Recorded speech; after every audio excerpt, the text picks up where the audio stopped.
Hello and welcome. These are horse racing selections for Wednesday, the 18th of December. I am flatcapcallum and I'm hoping you are all very, very well. All right, I suppose it's Tuesday night starting the week for the channel because uh, I didn't play Monday or Tuesday and I didn't play Sunday the week, sort of the end of last week as well. So we're just getting going. I appreciate some folk are keen for me to put things out, but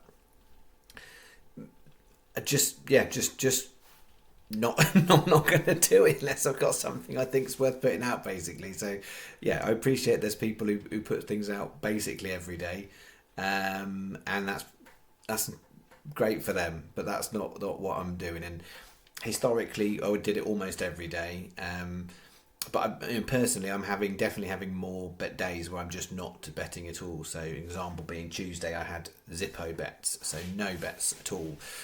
Sunday, Monday, I did have a little dabble on bits, but nothing that was happy with the channel. So, yeah, it's yeah. The last few weeks has been 4 days I've done videos. They're not necessarily been the same days the week either. So that's where we are. I am expecting that I'd be doing a video each day this week now. So as in for Thursday, Friday, and Saturday. So yeah, do the dates. I'll do the dates. Yeah. So just in terms of dates of where we're at. This is for the 18th. Then I'm expecting to do racing bets for 19th, 20th, and 21st, which is basically up to Saturday's Hawk racing. Sunday, I think there's two meetings, so it's probably unlikely I'll do a video. And then the 23rd, 24th, 25th, for those of you new to the gig, there is no racing in the UK or Ireland, so I will not be putting anything out on the channel. And that takes up to Boxing Day, which is usually the busiest day of the whole year in terms of, I think there's 11 meetings on Boxing Day. That is when you've got stuff like the Chepstow meeting in the UK, which is decent, the King George meeting at Kempton, so that's usually on the 26th. The Welsh Grand National is usually 27th. And then alongside that, 26th, 27th, 28th, 29th, you've got 4-day meetings at Limerick and Leopardstown Island, which are usually good value hunting grounds. So those sort of last 4 days, that 26th, 27th, 28th, 29th, they're likely to probably be big estate days. But we'll see. I mean, since I've sort of been doing some refining and tweaking, it may be they are lesser selections like we're doing at most other days. But I think there might be a bit more than one bet on some of those days. We'll see. And then the plan is that 29th would be the last day I'll be putting bets out for the year, because I think the 30th doesn't look great, and the 31st, it's not. Historically, if I look back, New Year's Eve is not a day I've done well. I think there was. Remember the first year I did the channel. I think I'd had an absolutely dire day. I'd gone to Newbury myself, and I'd had a terrible day. And then I got the winner of a bumper in Ireland at something like 33s or 40-1, which got back some of the stake. I seem to remember that. But generally speaking, New Year's Eve, no, I won't be putting a bet out for that. That's purely for kind of standard of horse racing, but also not everyone's got their eye on the ball, maybe. So I think there's potentially 8 videos, including this one. So 7 more after this we have got to play this year. That's what I'm thinking. So 4 days off, 4 days. That's what I'm thinking. As far as Wednesday goes, I've got 5 horses across 4 races. 2 at Ludlow. I quite like the Ludlow meeting. There's quite a few things I liked at Ludlow. I've got 2 for the channel there. 1 at Lingfield.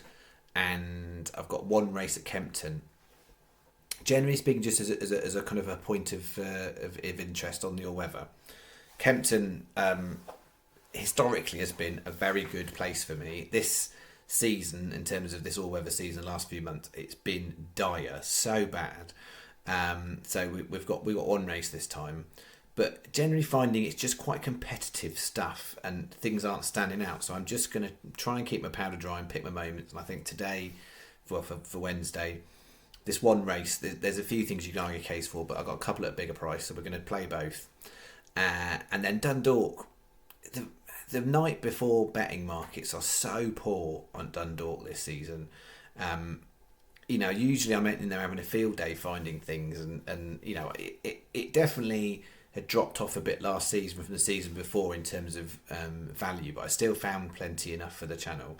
This season is so hard. Like, I'm more likely these days to be playing Dundalk like on the actual evening and looking at the betting markets then. But for what I'm doing here is putting out horses at prices I would back them at, so I can give you a view and go, here's a race at Dundalk, here's 3 horses you could back, but you'd need this one to be 16s, this one 14s, and this one 10s, and right now they're 8s, 7s, and 5s, and they may or may not drift.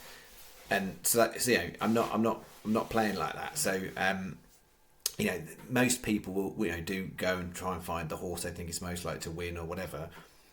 It's not what I'm doing. I'm trying to find horses that are overpriced for their chances of framing, and that's what I'm sticking to. That's the plan. That's what we've always done on the channel. Have chucked in a few other bits from time to time. And the other thing I was going to mention was darts while I'm on.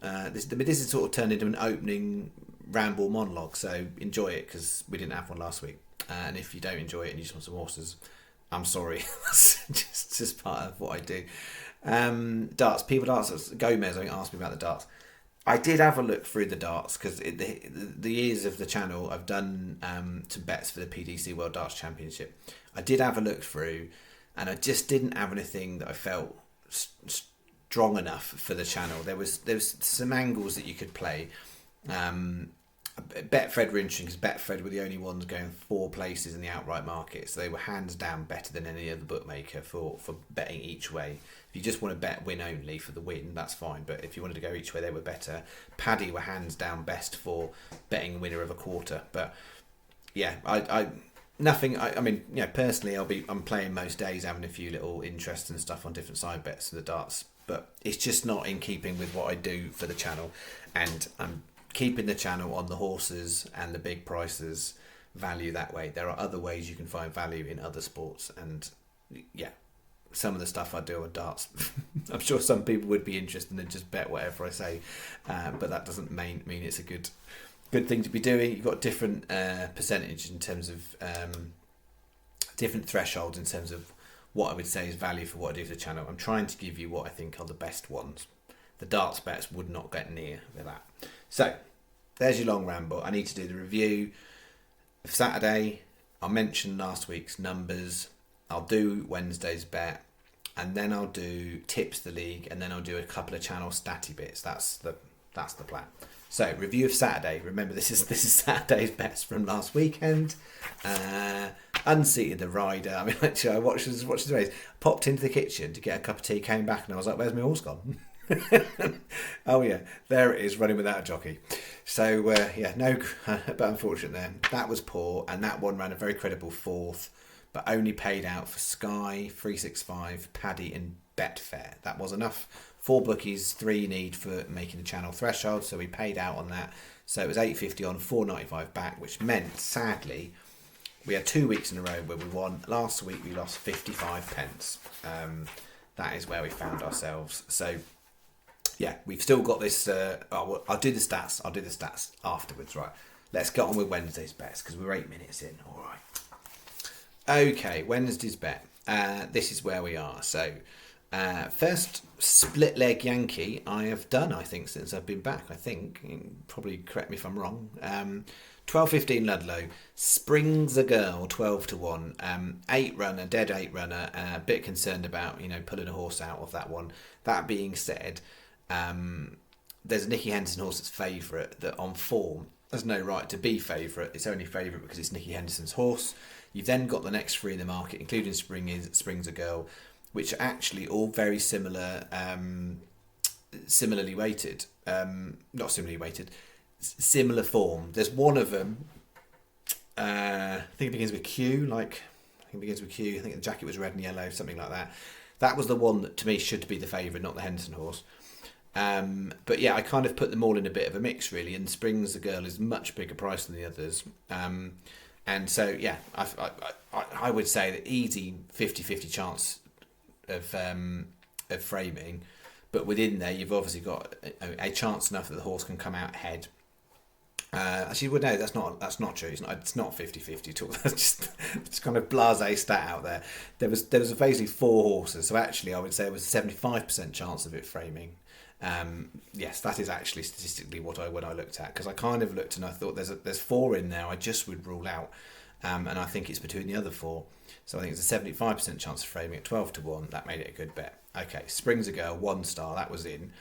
Then we've got a Zebra Horse, 125 Ludlow. You're going to be plucky, 66-1. I am going to be plucky because I'm going for this at 3 star. Lots I like, one big negative on the horse. So what do I like about the horse? If you look at point-to-point form, of all the horses that have run the point-to-point in that race, in that field, I worked that out to be hang on, get this right. I think I worked it out to be the third best horse on point-to-point form when I looked through in terms of how they'd done and what they'd beat and everything else. It's the third best. On hurdles form, not many of them run on hurdles, but the hurdles form, it was second best. It was third best. Sorry, third best. It was then bumper form, because this horse has been in all of them, it was actually second best. So if you look across all the different types of race, this horse comes out competitively enough. Now, there's the top 2 in the market in the betting, which you would absolutely suggest seem to be the best 2. But beyond that, I think you are in a bun fight for third place. And this horse has got a lot going for it, and in particular the price at 66-1. Therefore, I made it a comfortable 3-star horse. The big negative on it is it's an Evan Williams horse, and I don't really like backing Evan Williams horses at big prices in maidens. There's plenty of evidence for that. I don't like that element of it, but something's got to come third, I think. Very unlikely winner, but I think a decent price to try to see if that horse can be the distant third place. 137 Lingfield Godot, 6 runner and the 6 runner and Betfred. If you've got a Betfred account, are 3 places on this race at 20-1. That is the best bet of the day. As far as I would say, Betfred, 3 places and a 6 runner on that horse at 20-1. Basically with the horse, it's coming back down from 3 miles, ran 3 miles last time. 3 miles is too much. 2.5 looks to be optimum. Soft ground looks to be optimum. So you've got 2.5, you've got soft ground, tick on that one. Its best form has been at Plumpton, definitely. So that would be even better if it was a Plumpton. But it has run a couple of times at Lingfield, but only at 2 miles, and both those times it did come third. So it doesn't seem that Lingfield is necessarily a bad track. I mean, geographically speaking, they're not a million miles away from each other. I think there was one horse in the race I thought, well, that should probably be favourite, and there was the other 4. I was like, there's definite doubts about some of these. How's that one the rank outsider? So Godot 20-1 3-star, and then the 640 Kempton. We're going to try 2 in this race. Both a bit of inconsistency in there, but both got really good course and distance form. If you look across like a 2-year span, Hieronymus at 40s, Rhythm and Rock at 20s. So the bet is 2 lots of 15p each way Yankee. So you've got one Yankee is Spring is a Girl, you're going to be plucky, Godot and Hieronymus, and the other Yankee, Spring is a Girl, you're going to be plucky, Godot and Rhythm and Rock. So for those of you who are new to the channel, appreciate that's a different way to what you'll have seen me do in the last few months. Those of you who have been here a while will know how this works, but it's 2 lots of 15p each way Yankees. Basically, the last leg is a different horse. We've then got 75p each way singles, Spring's a Girl, and then the 2 Kempton horses. And then the bit over here on our 2 3-starers, we're going to go for a 35p each way additional double on that, and 2 £1 each way singles on those, which makes the whole thing 16. So that's a reasonable stake for me for a 5-horse bet. But they're in there is 3-starers, so that's why I'm playing it. So 16 quid. Betfred are the best because of this. I'll say this, but there'll be 4 people in the comments who won't listen. You can't bet all of this with Sky and Paddy, because there's this ongoing dispute with Flutter Group, who own Sky and Paddy, and certain racecourse companies. I'm not going to go into all of it. There's plenty of articles out there if you want to go read it. Basically, they're in dispute, and what it means is for certain meetings, Sky and Paddy don't put out the prices, and then you can only bet SP within about half an hour before the race, which means if you're betting the night before or betting first thing in the morning and you're using multiples, you cannot use Sky and Paddy. Lingfield has not been abandoned yet. It's not planned to be abandoned. There's not an inspection. So when you can't find it, feel free to write in there, Lingfield's abandoned. The reality is it is not. It's just you're using Sky and Paddy and you haven't listened to 15 minutes of the video to find out. All right, there we go. That's the bet. That's to start us off for the week. All right, Tipster League. So last week, Tipster League, we had a very clear winner. 50 players, 10 profit, 1 break even, 39 losers. Well done, Alan Yoreth, £100, topped the leaderboard very comfortably. Alan, if you're listening, please could you confirm in the comments, there has previously been an Alan Yoreth, and this is a slightly different, well, this is a different YouTube account with the same name. I don't imagine there's 100 Alan Yoreths out there, so I'm assuming it's the same one. But if you just write in the comments, say yes, it's me. I've had to set up a new YouTube account. That'd be really helpful, because at the moment we're not sure between Stephen and I whether we should be backdating all of your previous Alan Yoreth entries with this particular one, or whether you are a new independent Alan Yoreth who's happily done really well in your first week. So Alan wins. Samar Kevin, last year he was in the podium. And he's getting back up there at the moment in the leaderboard. Samar's having a nice little finish to the year, £48. Then we've got Gordon and Simon for joint third, 45. Ian Burrows, 35. Gomez, he's often in that top 10. He's got £34. Mick Fenn, well done, 11. Then we've got Carl Dragon, Cider Sorbet, both on fiver, and Secret Lemonade Drinker, £2.60. He's trying to cut up some deficit. So last year's winner, Secret Lemonade Drinker, has not been around the top 10. And he's got 2 weeks to try and defend his crown. So overall top 10 on the Tipster League looks like this. Des has now got an £85.90 lead. Well done, Des. 2 weeks to go. Last year Des was 5th overall. This year he's going for gold. We've then got Shosman on 280. Mike Fletcher, very clear third, 256. And then the next 7,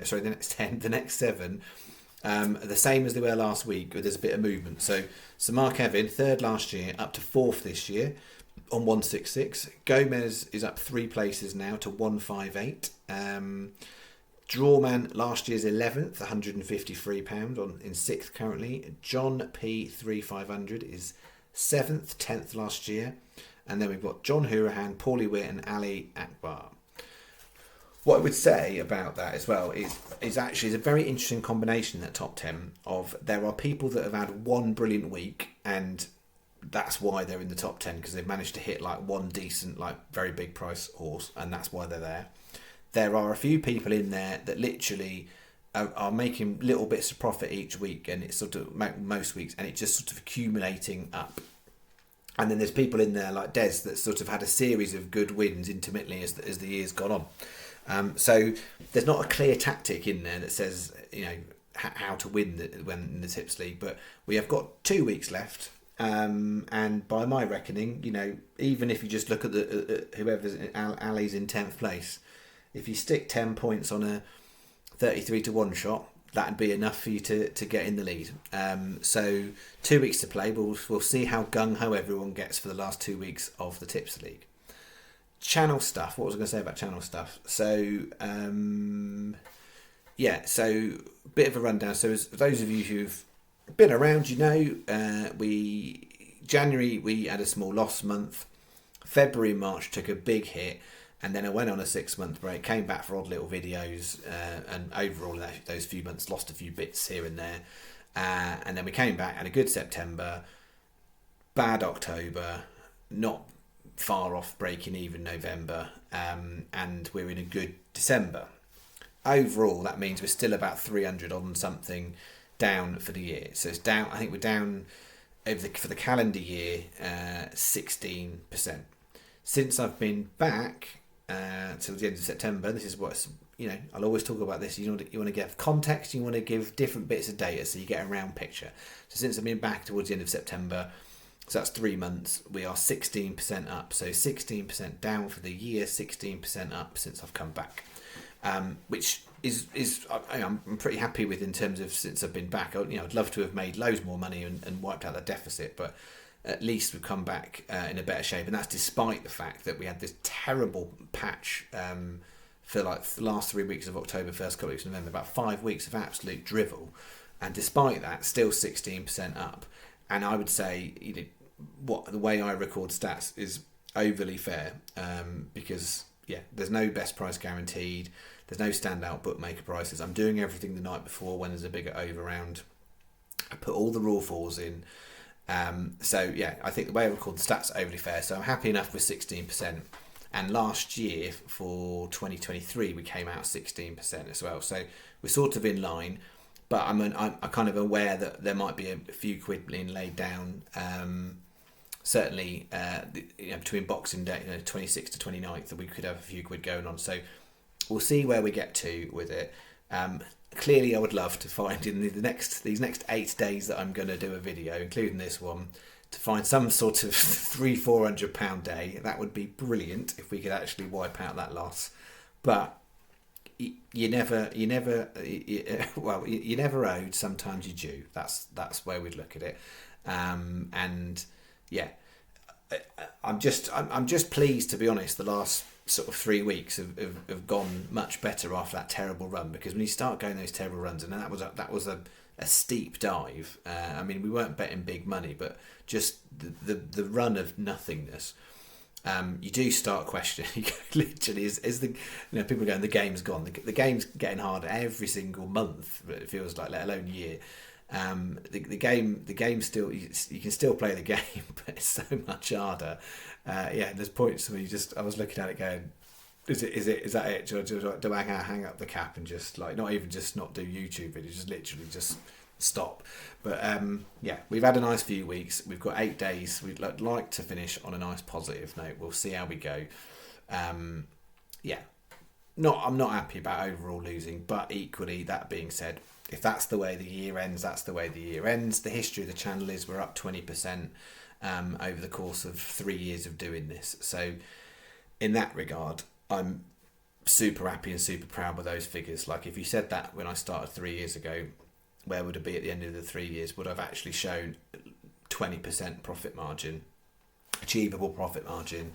And that's over the course of 3 years and doing over 700 videos with horses on. I'd absolutely take that. That's where we're at with the stats. And the other thing I was going to say as well, for context as well, I do think a lot of people find December a hard month. So if you look out there in the world of what people are putting up and stuff, like, it's not been the easy month at all. So to sort of keep my head above water for the month, I think we're 160 up for this month. Then that's grand. But I mean, I could lose the whole lot in 8 days of betting. So we haven't made it profitable yet. Was I going to say anything else on that? I don't know. Don't think I was. I think that was probably it. All right, I think we'll wrap it up there, won't we, folks? That's good. I've done. I'm also pleased I've done the tips today on a Tuesday night, so that's done, because I'll have slightly less time to do videos next couple of nights. And then the last couple of nights of not doing videos, it's worked out well, because the littlest person in my house has had a bit of a cold, so that has meant a lot of interrupted sleep, shall we say? Let's fingers crossed, better night tonight. That's what I'm hoping for. So we'll see. All right, thank you very much. I'll be back, I think, Wednesday night for Thursday. That is me. Bye bye.